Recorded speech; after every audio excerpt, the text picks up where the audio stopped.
60 روزے رکھنے کی اگر کنٹینیو طاقت نہیں ہے تو پھر 60 مسکینوں کو کھانا کھلایا، اس کے بعد پھر عورت حلال ہوگی۔ تو یہ زہار کے مسئلے جاننا چاہیے، اس طرح اپنی بیویوں کو مخاطب نہ کیا جائے، ارے میری ماں کی طرح ہے تو، میری بہن کی طرح ہے تو، میری بھانجی کی طرح ہے، پھوپھی کی طرح ہے، خالہ کی طرح ہے۔ یہ سب وہ عورتیں ہیں جو تم پر حرام ہیں، ان سے تشبیہ دینا اپنی عورت کو حرام ہے، اور بیوی تمہاری حرام ہو جائیں گی تم پر۔ اس مسئلے کا اس سورہ مجادلہ میں اللہ تعالیٰ نے ذکر فرمایا۔ اس کے بعد کئی معاملات اس میں آئے، آداب بھی محفل کے بتائے جا رہے ہیں۔ اللہ تعالیٰ فرماتا ہے ایک بات یاد رکھو، 3 لوگ تم لوگ بیٹھ کر بات کر رہے ہو، 3 لوگ بیٹھ کر کے کہیں بات کر رہے ہو، اللہ فرماتا ہے چوتھا تمہارا رب اس محفل میں ہے، دیکھ رہا ہے۔ اور اگر تم 5 لوگ بیٹھ کر کے بات کر رہے ہو تو چھٹا تمہارا رب تعالیٰ ہے جو تمہاری محفل کو دیکھ رہا ہے۔ اب یہاں سے احکام یہ بھی ملتے ہیں کہ محفل میں بیٹھے ہوں تو کانا پھوسی کرنا منع ہے۔ کانا پھوسی سمجھتے ہیں نا، کہ سب لوگ بیٹھے ہیں تو کان میں کسی سے اکیلے سے بات کرنا، یہ محفل کے ادب کے خلاف، کیونکہ سامنے والے کے دل میں شیطان تمہارے خلاف باتیں ڈالے گا کہ یہ دونوں کچھ پلاننگ کر رہے ہیں، ایسی چیز جو ہم کو نہیں بتا رہے، اور یہاں سے دشمنیاں پیدا ہو جاتی ہیں۔ اللہ فرماتا ہے یہ کانا پھوسی کرنا یہ شیطان کی طرف سے ہوتا ہے، اور ایمان والوں کو بعد میں غمزدہ ہونا پڑے گا، غمگین ہونا پڑے گا، دوستیاں چھوٹ جاتی ہیں، ٹوٹ جاتی ہیں۔ کانا پھوسی نہ کریں کبھی بھی محفل میں بیٹھے ہوں۔ اور اسی سے ہمارے بعض بزرگ علماء نے یہ بھی فرمایا ہے کہ کانا پھوسی کا جو مسئلہ فرمایا گیا کہ تم اگر یہ سمجھتے ہو کہ تیسرے سے چھپ کر کے میں بات کر رہا ہوں تو ایسا نہیں، اللہ تمہاری باتوں کو سن رہا ہے۔ اور اسی سے یہ مسئلہ بھی اخذ کیا گیا ہے کہ آج کے زمانے میں اس کانا پھوسی کا سب سے بڑا آلہ موبائل ہے۔ یعنی تم ایک جگہ ہو، کوئی اور دوسری جگہ ہے، اور تم تنہائی میں بات کر رہے ہو، یہ بھی جو ہے نجوا ہے، یعنی چھپ کر کے بات کرنا۔ اور اگر کوئی یہ سمجھتا ہے کہ میں سارے لوگوں سے چھپ کر کے موبائل میں تنہائی میں بات کر رہا ہوں، قرآن میں مولا نے فرمایا تیسرا تمہارا رب ہے۔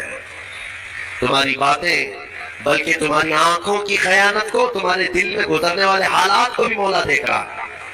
میرے عزیزوں، کوئی اس طرح کے گناہ چھپتے نہیں، چھپتے ہیں، چھپتے نہیں چھپتے ہیں۔ یہ موبائل کی خیانت کو بھی اپنے ذہن میں رکھیں، موبائل کی خیانت کو بھی۔ ہمارے پہلے جو بزرگ ہوا کرتے تھے یہ کہا کرتے، عام لوگوں کی بات میں کہہ رہا ہوں، کہتے تھے نا کہ بیٹا دیوار کے بھی کان ہوتے ہیں، یہ بولا جاتا تھا دیوار کے بھی کان ہوتے ہیں۔ کیا مطلب ہے کہ جب تم بات کر رہے ہو اور تم کو ایسا لگتا ہے کہ آپ کوئی نہیں سنے گا، یہ راز ہمارے دو کے درمیان، ایسا نہیں ہوتا۔ یہ بات جب رب تبارک و تعالیٰ چاہے گا وہاں سے دور نکالے گا۔ ایسے کئی لوگوں کے معاملات خراب ہوتے ہیں۔ اس لیے میرے عزیز، شاید میں نے شروع میں ہی رمضان کے ایک واقعہ بنی اسرائیل کے شخص کا عرض کیا تھا۔ وہ تقریباً 80 سال اپنے صومعہ میں عبادت کرنے والا شخص، 4 بھائی اپنی بہن اس کے حوالے کر کے گئے تھے، ہمارے گھر میں ہماری بہن اکیلی رہتی ہے، آپ اس کی دیکھ بھال کریں۔ اس نے کس بات سے شروع کیا تھا؟ بس اپنے عبادت خانے کے باہر چوکھٹ پر آتا اور اس عورت سے تنہائی میں بات کرتا۔ باتوں سے شروع ہوئی، خیر خیریت پوچھنا، پھر کھانا کھائے کیا، طبیعت کیسی ہے، یہ ساری چیزوں سے شروعات ہوئی۔ پھر یہاں تک وہ پہنچا کہ زنا کر بیٹھا اور اس خاتون کو حاملہ بھی کیا، اور چوری معلوم ہونے کے ڈر سے اس کا گلا گھونٹ کر کے مار بھی دیا اور زمین میں دفن بھی کیا۔ اور پھر انجام کیا ہوا؟ کوئی چیز چھپی نہیں۔ اس کے بھائی آئے تو شیطان نے ان کو سب بتایا، سب ظاہر ہو گیا۔ پھر اس عابد کو جو 80 سال عبادت کیا تھا سولی پر چڑھایا گیا، چہرہ کالا کیا گیا، اس کی عبادت گاہ کو توڑ پھوڑ دیا گیا تھا۔ یہاں تک کہ اس وقت شیطان اسے بچانے کی بات کرنے لگا تو اس نے شیطان کے ورغلانے میں آ کر کفر بھی بک دیا۔ تو میرے عزیزو، یہ شروعات کو آپ ہلکا مت سمجھیں۔ اللہ رب العزت اگر کسی سے ناراض ہو، غضبناک ہو، تو پھر اس کے ایمان کو چھین لے گا۔ یہ خفیہ اور کھانا پھوسی کرنا اور پلاننگ کرنا، اور خاص طور پر حرام چیزوں کے سلسلے میں کہتا ہوں آج کے زمانے میں بہت لوگ اس بلا میں مبتلا ہیں۔ نوجوانوں کو اگر کہا جائے تو کیا پتا ہے، ان کو یہ بات سمجھ میں نہیں آتی، ان کو ایسا لگتا ہے ابھی ابھی نئے نئے پر آئے، اڑنے دیا جائے۔ اور ایک ایسا لوگوں کے درمیان ٹرین بنتا چلا گیا نوجوانوں میں کہ ایک لڑکے کے لیے بہت ساری اس کی فرینڈ اجنبی لڑکیاں ہوں گی تو وہ فخر کرے گا اس بات پر، میرے اتنے فرینڈس ہیں، اجنبی عورتیں ہیں۔ تم اس زنا کے مبادیات پر فخر کر رہے ہو، نعوذ باللہ من ذالک۔ میرے آقا صلی اللہ علیہ وسلم نے فرمایا تھا ایک زمانہ آئے گا جب لوگ زنا ایسے کریں گے جیسے گدھے اور کتے راستے پر کیا کرتے ہیں، اور پھر یہ بھی فرمایا کہ گناہ کو گناہ نہیں سمجھیں گے بلکہ اس پر ہنسیں گے لوگ۔ یہ تو ہے دکھا دکھا کر کے اپنے، ایسا لگتا ہے کہ تم نے بہت بڑا تیر مار لیا۔ حضرت عثمان غنی رضی اللہ تعالیٰ عنہ خطبہ دے رہے تھے جمعہ میں، خطبہ دیتے دیتے آپ نے پکار لیا کیا ہو گیا آج لوگوں کو کہ لوگ زنا کر کے سیدھے مسجد میں آ رہے ہیں؟ تو اتنا بڑا جملہ، تو ایک شخص اٹھا اور کہا کہ اے خلیفہ کیا آپ کو بھی علم غیب ہے؟ آپ یہ بات کیسے کہنے لگ گئے؟ تو جس نے سوال کیا تھا نا تو حضرت عثمان غنی نے اسی سے کہا کیا تو گھر سے نکل کر کے فلاں گھر کی عورت کا پیچھا نہیں کر رہا تھا؟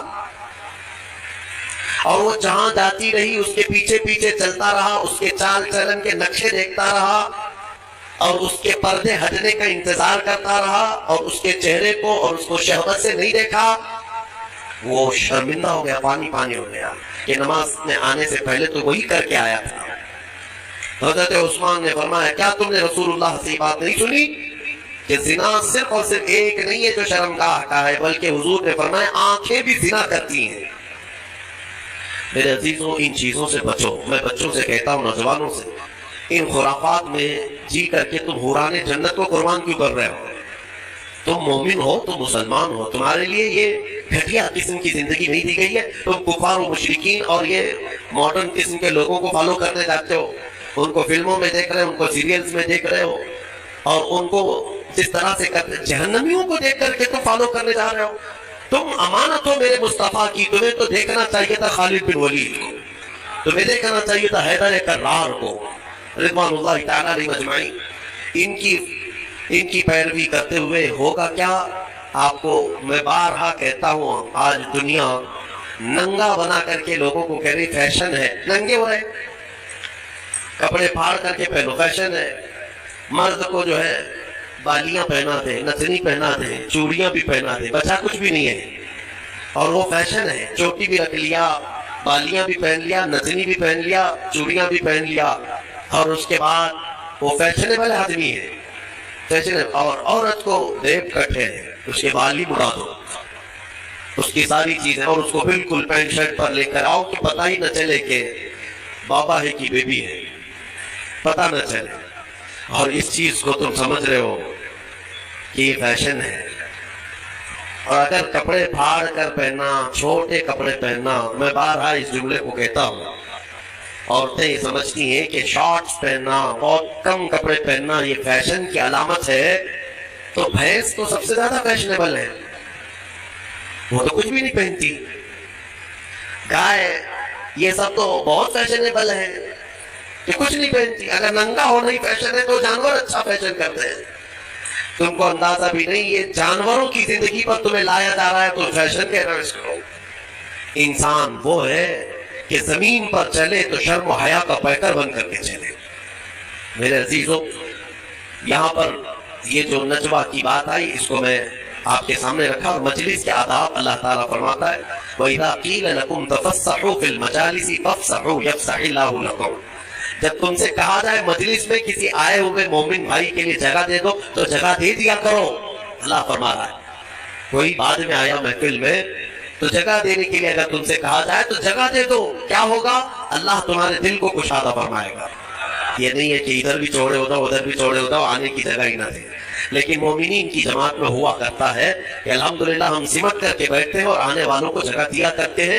یہ میرے آقا کی محفل کے آداب تھے، صحابہ یہی کیا کرتے تھے، ہر ایک کو بیٹھنے کی جگہ مل جائے۔ اور آنے والے کے لیے یہ آداب سمجھ لو کہ تم لیٹ سے آئے تو سب کی گردنیں پھلانگ پھلانگ کر کے آگے آنا یہ بھی ناجائز ہے۔ ہاں، تم کو جہاں جگہ ملی وہاں بیٹھ جاؤ، یہ نہیں کہ سب کے کندھے ایک ادھر ایک ادھر کرتا کرتا آیا۔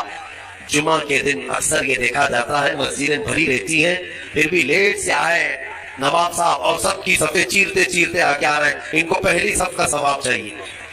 ہاں، سو کر کے اٹھ کر کے ابھی غسل کر کے آئے اور پہلی صف کا ثواب چاہیے جب خطبہ ہو رہا ہو. ان کو پتہ ہی نہیں ہے گردنیں چیر کر کے پہلی صف میں آنے والے کے لیے میرے آقا نے کیا فرمایا. حضور پاک صلی اللہ علیہ وسلم فرماتے ہیں جو اس طرح گردنیں پھلان پھلان کر کے مسجد میں آگے آتا ہے، کل قیامت کے دن وہ اسی طرح اچھلتے اچھلتے دوزخ میں جائے گا، اسی طرح سے کودتے کودتے وہ جہنم میں جائے گا. یہ اتنی بڑی وعید ہے یہ. ہاں، یہ اور بات ہے کہ دور کھڑا ہو جائے اور امام یا جو ذمہ دار ہے وہ لوگوں سے کہے کہ آگے اگر جگہ خالی ہے تو اس کو پر کر لے، پیچھے والوں کو جگہ مل جائے. یہ امام اعلان کر سکتا ہے یا جو یہاں پر ہو، لیکن آنے والے کو پیچھے سے یہ اجازت نہیں دی گئی کہ تم سب کی گردنیں ادھر ادھر کرتے ہوئے آؤ. وہ تو غلطی اس کی ہے، اتنی دیر سے آیا کیوں. بہرحال ہم نے سورہ حشر کی تلاوت کی ہے، سورہ حشر جس کی آخری آیتیں میرے رب ذوالجلال کی اسماء حسنی ہیں. هو اللہ الذی لا الہ الا هو عالم الغیب والشہادۃ هو الرحمن الرحیم. یہ جو 3 آیتیں ہیں اس کی فضیلت میں فرمایا گیا کہ جو یہ رات کو پڑھ کر کے سوئے گا اللہ اسے شہادت کی موت عطا فرمائے گا. ہاں، اگر اس کا انتقال اس رات کو ہو گیا تو شہیدوں میں اٹھایا جائے گا. یہ آیتیں یاد کر لو، سورہ حشر کی آخری آیتیں ہیں، اس کی بڑی فضیلت ہے. اس کے بعد میرے آقا صلی اللہ تعالیٰ علیہ وسلم کے صحابہ کے متعلق اور صحابیات کے متعلق احکامات آئے ہیں سورہ ممتحنہ میں اور سورہ صف میں. اللہ تعالیٰ صحابہ کی تعریف میں فرماتا ہے ان اللہ یحب الذین یقاتلون فی سبیلہ صفا کأنہم بنیان مرصوص. بے شک اللہ اس جماعت سے بہت محبت کرتا ہے کہ جب وہ اللہ کی راہ میں لڑنے کے لیے صفیں لگاتے ہیں تو ایسے مضبوط کھڑے ہوتے ہیں جیسے سیسا پلائی ہوئی دیوار. صف کے نام سے پوری سورہ ہے. یہی صفیں ہیں. اور صحابہ کی صفیں کیسی تھی جن کا ذکر قرآن میں آیا. ہاں میرے عزیزوں، ان کو چیر کر کے کوئی جا نہیں سکتا تھا، اتنی مضبوط صفیں ہوتی تھیں. آپ اندازہ کرو حضرت عمر فاروق رضی اللہ تعالیٰ عنہ کی شہادت جو ہوئی ہے نا وہ مسجد نبوی میں ہوئی. آپ فجر کی نماز پڑھا رہے تھے، 1 رکعت پڑھا چکے تھے. ابو لولو مجوسی یہ آیا، حضرت عمر فاروق رضی اللہ تعالیٰ عنہ سے اسے بغض تھی، بغض اور عداوت تھی، بغض رکھتا تھا.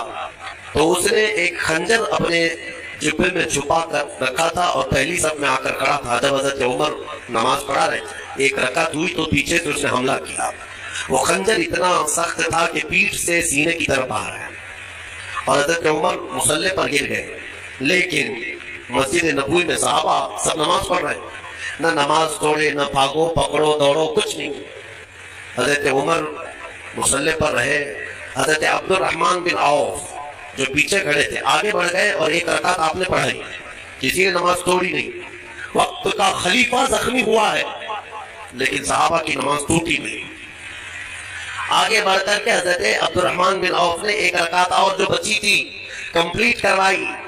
سلام پھیرنے کے بعد ارے قاتل جس نے خنجر مارا ابو لولو، سارے صحابہ نماز میں ہیں، وہ تو کب کے بھاگ جاتا، لیکن وہ پہلی صف کو بھی کراس نہیں کر سکا. نماز کی پوری حالت ہونے تک صحابہ کی وہ بھاگنے کی ہر ممکن کوشش کرتا رہا لیکن کسی صحابی کی صف توڑ نہیں سکا. وہ کیسی صف بناتے ہوں گے؟ یہ صف اتنی مضبوط کہ وہ قاتل ان صحابہ کے بیچ سے صفوں کو چیر کے جا نہیں سکا. اور اللہ نے یوں نہیں فرمایا کأنہم بنیان مرصوص، وہ ایسے صف لگاتے جیسے سیسا پلائی ہوئی دیوار، کوئی ان کو کراس کر کے جا نہیں سکتا تھا. یہاں آج ہماری حالت ایسی ہی ہے صفوں میں، کوئی وہاں کھڑا ہے کوئی یہاں کھڑا ہے. کچھ لوگ تو یہ سوچتے ہوں گے اس کے کپڑے پہ دھول ہے لگوں گا تو مجھے کپڑے پہ دھول نہ لگ جائے.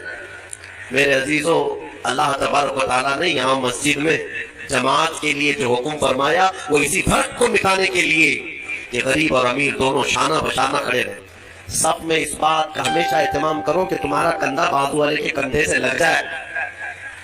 کندھا یہاں تک کہ حضور پاک صلی اللہ تعالیٰ علیہ وسلم ہر نماز میں رکعت باندھنے سے پہلے حضور یہ اعلان کرتے تھے استقیموا واستووا واعتدلوا، لوگوں سیدھے ہو جاؤ، صف برابر کر لو، ٹھیک ٹھیک کھڑے ہو جاؤ. وسدوا الخلل، تھوڑی سی اگر جگہ باقی ہے تو پوری کر لو، اس کے بعد اللہ اکبر کہتے ہیں.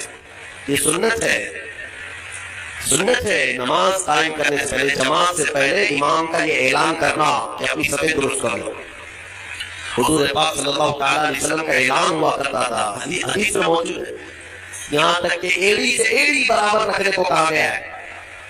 یعنی ہو سکتا ہے کسی کا پنجہ لمبا ہے، کسی کا چھوٹا ہے، اس کے لیے کہا گیا ہے سب لگانے کے وقت کس چیز کا خیال کرنا چاہیے؟ ایڑی سے ایڑی برابر، سامنے کے پنجوں کو نہ دیکھو. ایڑی کی ہڈی تمہاری ایڑی کی ہڈی بازو والے کی ایڑی کی ہڈی کے برابر لگتی جائے، یہ انصاف ہے. میرے عزیزو، اس کا اہتمام آپ کہاں کرتے ہیں؟ اور حدیث میں یہ بھی ملا کہ جس نے سب کو توڑا اللہ اسے توڑ دے گا. سب کو کاٹنا گناہ ہے. ہاں، اگر اتنی جگہ خالی رہ گئی کہ ایک آدمی آ سکتا ہے اور نہیں بھرا آپ نے سب، تو دونوں گنہگار ہیں، دونوں ادھر والے ادھر والے، اور پیچھے کی سب والا بھی گنہگار ہے کہ آگے اس نے جگہ دیکھا اور پھر بڑھ کر کے سب کو مکمل نہیں کیا، وہ بھی گنہگار ہے. اگر آگے کی سب میں جگہ خالی نظر آئی تو پیچھے والے کے لیے حکم ہے کہ وہ آگے آ جائے، سب کو پوری کرے، اور جتنی سبیں پیچھے جائیں گی سب آگے آگے آتے ہوئے وہ سبوں کو پوری کرتے جائیں.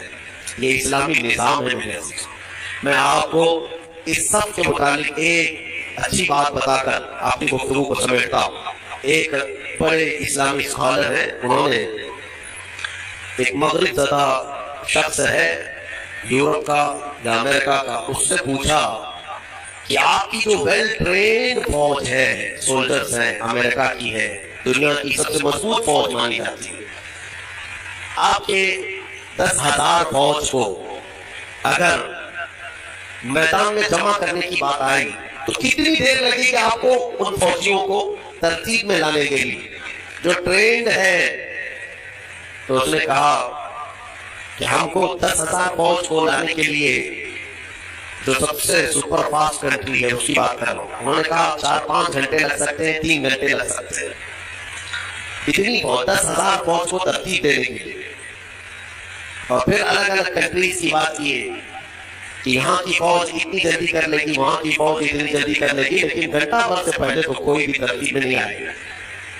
تو اس اسلامی اسکالر نے کہا کہ تمہاری تربیت یافتہ فوج میدان میں سب لگانے پر آئے تو اتنے گھنٹے لگ جاتے ہیں، لیکن ہمارے یہاں بغیر تربیت یافتہ دیہاتوں کے رہنے والے بھی ہر شریف میں 1 لاکھ سے زیادہ کی تعداد میں امام ادھر اللہ اکبر کہنے کے لیے کھڑا ہوتا ہے، 1 منٹ میں سب کی صفیں درست ہوتی ہیں.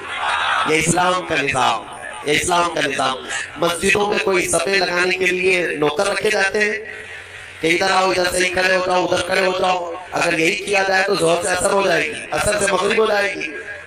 ہاں، یہاں کسی بھی مسجد میں کیا خادم رکھے جاتے ہیں صفوں کو صحیح کرانے کے لیے؟ سب کا چیک کر کے آؤ سیدھے کھڑے ہیں نہیں کھڑے؟ نہیں ہے. یہ میرا مولا تبارک و تعالیٰ نے اسلام کو خصوصیت دی ہے کہ ہماری صفیں من جانب اللہ بن جایا کرتی ہیں. اللہ تعالیٰ کی طرف سے اللہ تعالیٰ ہماری صفوں کو مضبوط عطا فرمائے، ہماری صفوں میں وحدت عطا فرمائے. اس سب کی خصوصیت یہ ہے کہ میرے عزیزوں جب شانے سے شانہ مل گیا ہے تو اللہ سے دعا کرو کہ ہمارا دل سے دل بھی مل جائے. ہاں، جب شانے سے شانہ مل جاتا ہے اللہ سب کے دلوں میں بھی اتحاد عطا فرمائے. سورہ صف کے بعد سورہ جمعہ بھی ہم نے پڑھی ہے، سورہ منافقون بھی ہم نے تلاوت کی ہے، اور اخیر میں آج کی تفسیر کو سمیٹتے ہوئے یاد کروں گا کہ اللہ تبارک و تعالیٰ کی آج ذکر کی محفل ہے. سورہ جمعہ میں اللہ تعالیٰ نے فرمایا وَاذْكُرُوا اللَّهَ كَثِيرًا، اللہ کا ذکر کثرت سے کرو، کثرت سے کرو. اے میرے عزیزوں، ذکر نہ کرنے کی وجہ سے ہماری روحیں کمزور ہیں، ہمارے دل مٹھائے جا رہے ہیں. تمہیں پتا ہے جسم کو بھوک لگتی ہے، جسم کو کھانے کی بھوک لگتی ہے، اگر کھانا نہ دو تو پھر جسم کمزور ہوتا ہے اور چکر آنے لگتے ہیں. آپ روح کو برسوں سے نہیں کھلائے، روح بھی بھوکی ہوتی ہے اور اس کی بھوک اللہ کے ذکر سے مٹتی ہے. اس کی غذا اللہ کا ذکر ہے. روح کو کھانا کھلایا نہیں تو کب سے کمزور ہوتی ہے. میں آپ کو بتاؤں ذکر میں اتنی طاقت ہے، اتنی طاقت. اللہ اکبر. میں نے بزرگوں سے سنا، آپ جانتے ہیں کہ ایک تپسیا کرنے کا طریقہ جو سادھوؤں کے پاس ہے وہ کیا ہے؟ صوفیہ اکرام، جو ہمارے صوفیہ اکرام ہیں، نفس کشی کرتے تھے اللہ کے ذکر سے.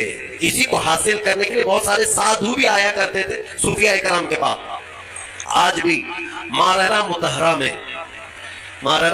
میں یہ روایت موجود وہاں کی کتابوں میں ہے کہ کئی جگہ کے سادھو وہاں پر تربیت لینے آتے تھے.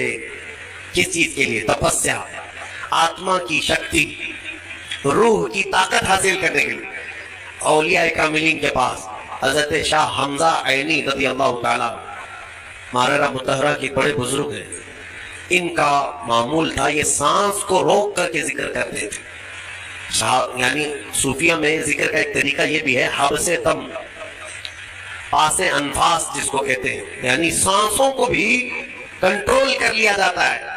سب سے زیادہ تم کس چیز کے محتاج ہو دنیا میں؟ کھانے کے، پینے کے، کس چیز کے؟ سانس کے محتاج ہو سب سے زیادہ. اور صوفیہ یہ کہتے ہیں کہ دنیا میں جو سب سے زیادہ ضروری چیز ہے اس سے بھی چھٹی حاصل کر لو، سوائے اللہ کے ہم کسی کے محتاج نہیں، سوائے اللہ کے ہم کسی کے محتاج نہیں. تو یہ ایسی اچانک نہیں آتا، اچانک نہیں آتا، تربیت کی ضرورت ہوتی ہے. برسوں اس میں مجاہدے ہوتے. صوفیہ اکرام، اولیاء اکرام کن کن چیزوں سے چھٹی لے لیتے پتہ ہے؟ کھانے پینے کی خواہش باقی نہیں رکھتے. ہر چیز کو چھوڑ دو، اب مجھے حاجت ہی نہیں اس چیز کی کھانے کی، طبیعت ہی نہیں مانتی. باڈی کو جیسے آپ عادت ڈالیں گے یہ باڈی ویسے ایکسپٹ کرے گی. تربیت کرنے کی ضرورت ہے. صوفیہ اکرام میں بعض اولیاء وہ ہیں جو نیند سے اپنے آپ کو آزاد کر لیتے، سونا ہی نہیں ہم کو. جس چیز کا غلبہ اپنے اوپر آ سکتا ہے اس سے آزادی لینا ہے. میرے عزیزوں یہاں تو ایسا ہے کہ نشے سے آزادی نہیں کر پا رہے ہیں، اور وہ صوفیہ روز مرہ کی حلال چیزوں سے بھی اپنے آپ کو آزاد کر لیتے تھے. کسی چیز کو اپنے اوپر حاوی ہونے نہیں دیتے. میں اللہ کا بندہ ہوں، صرف اس کا محتاج ہوں، باقی کسی چیز کا نہیں. میں آپ کو ایک بتاتا ہوں، حضرت شاہ مینا رحمۃ اللہ علیہ لکھنؤ کے بڑے بزرگ ہیں، آج بھی لکھنؤ میں ان کا مزار پاک ہے. جب یہ مجاہدہ کرتے تھے نیند کو ختم کرنے کے لیے، جانتے ہیں ایک اونچی دیوار پر، اتنی چھوٹی سی دیوار پر چڑھ کر کے نماز پڑھتے تھے. رات کے وقت دیوار پر چڑھ کر کے عبادت کرنے کی کیا ضرورت ہے؟ وہ اتنی اونچی دیوار تھی، رکوع کرتے، سجدہ کرتے اور لمبا قیام.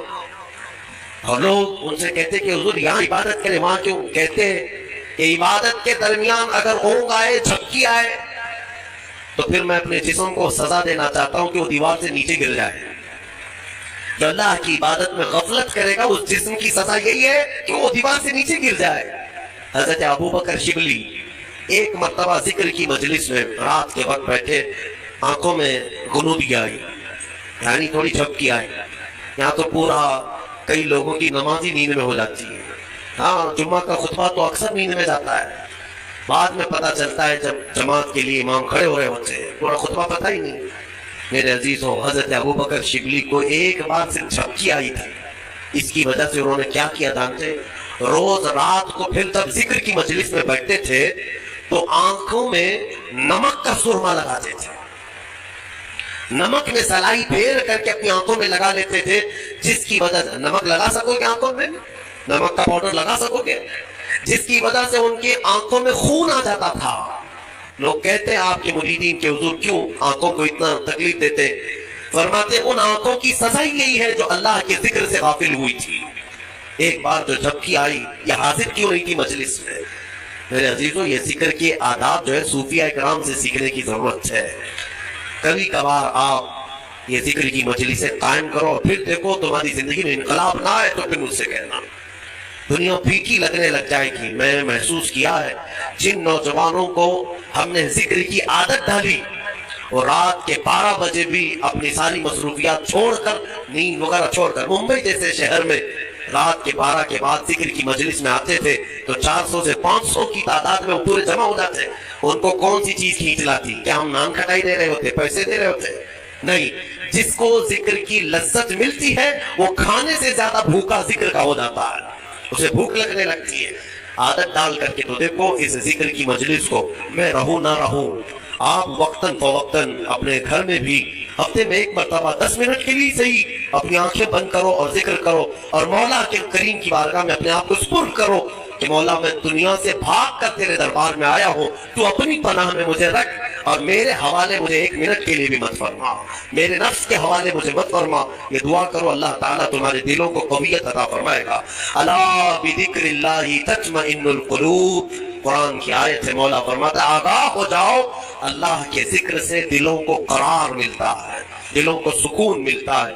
آپ کو میں یہ بات بھی بتاؤں، ایک عالم دین ہے، وہ کہتے ہیں امریکہ کی کسی ایک لیبوریٹری میں ایک ڈاکٹر صاحب نے ان کو، جو کارڈیالوجسٹ تھے، بڑے دل کے امراض کے ماہر، تو انہوں نے لیب میں لے جا کر کے اس مولانا صاحب کو کہا کہ میں آپ کو سناتا ہوں، شاید وہ ریڈیالوجی ہے جس میں جسم کے اندر کے آوازیں بھی سنی جا سکتی ہیں۔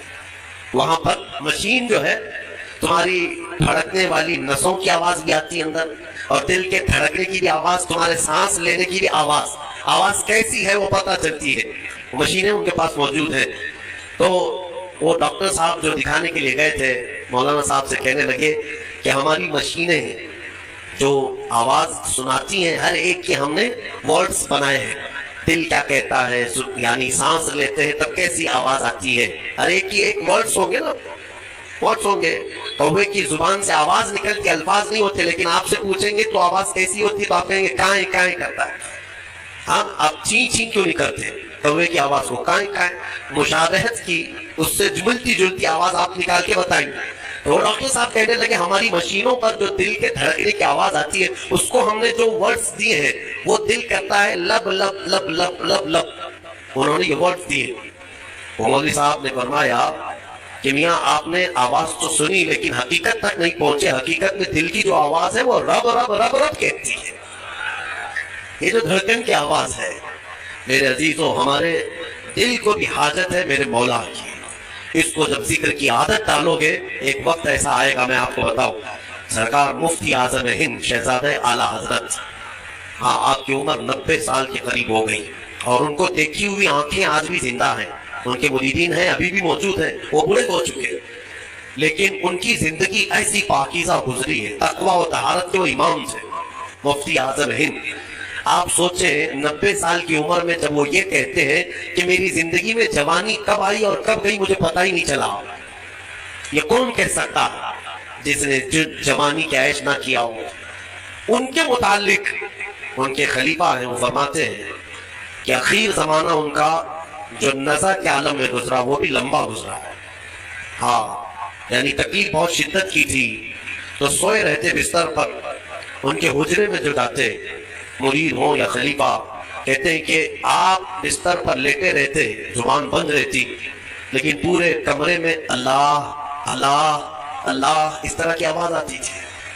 یہ آواز کہاں سے آتی؟ ان کے خاص خلیفہ خادم وہ فرماتے ہیں کہ یہ مفتی اعظم ہند کے کراہنے کی جو دل کی آواز ہوتی تھی، زبان نہیں ہلتی تھی، لیکن دل سے جو کراہنے کی آواز ہوتی، اسے غور سے کوئی سنتا تو وہ دل سے آواز یہی آتی، اللہ اللہ اللہ۔ میں نے ذکر کی مجلس میں کئی مرتبہ آپ سے یہ کہا ہے کہ اللہ کریم اتنا قادر مطلق ہے کہ جو اس کا ذکر کرنے کی عادت ڈالتا ہے اپنی زندگی میں، جب سب کے دل مر جاتے ہیں مولا ذاکر کا دل زندہ رکھتا ہے۔ ہاں، تمہارا دل بولنے لگ جائے گا، زبان بند ہو جائے لیکن دل بولنے لگ جائے گا۔ اللہ کریم ہمیں ذکر کرنے والا دل عطا فرمائے، غفلت میں پڑے رہنے والے دلوں سے اللہ ہمیں دور و نفور رکھے۔ وصلی اللہ تعالی علی خیر خلق محمد وآلہ وصحبہ اجمعین۔